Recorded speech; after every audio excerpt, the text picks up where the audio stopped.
Let me show you how to fix this problem whereby your Hisense Android Smart TV keeps turning off automatically. So let's get started and fix the problem. First of all, you're going to go to use your TV remote. You're going to go to settings icon right there. Press OK on the settings icon. Okay. When you press OK, you're going to move down to what they call the device preferences. Press OK on device preferences. Now you're going to move down to the timer option right there. When the timer option, press OK. Now the first thing I want you to do is you're going to move down to the power off time type. Press OK. Now I want you to select the off option, move to the off option, press OK. Now that's the first setting I want you to first turn off right there.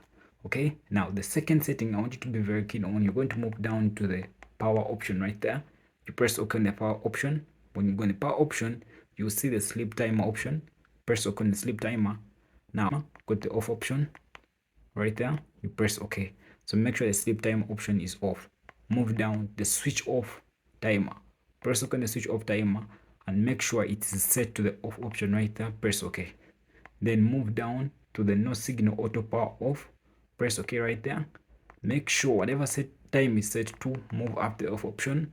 Press OK.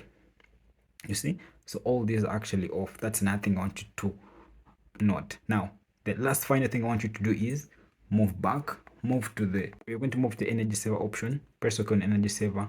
Make sure you press OK right there. Please make sure you move to the never option right down there. Press OK on never.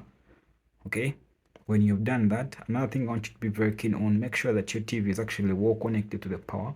Okay, and make sure it's not fluctuating, to make sure that it goes on and off frequently. Another thing you can do is try restarting your TV, and please let me know down in the comment section down below if this works for you or not.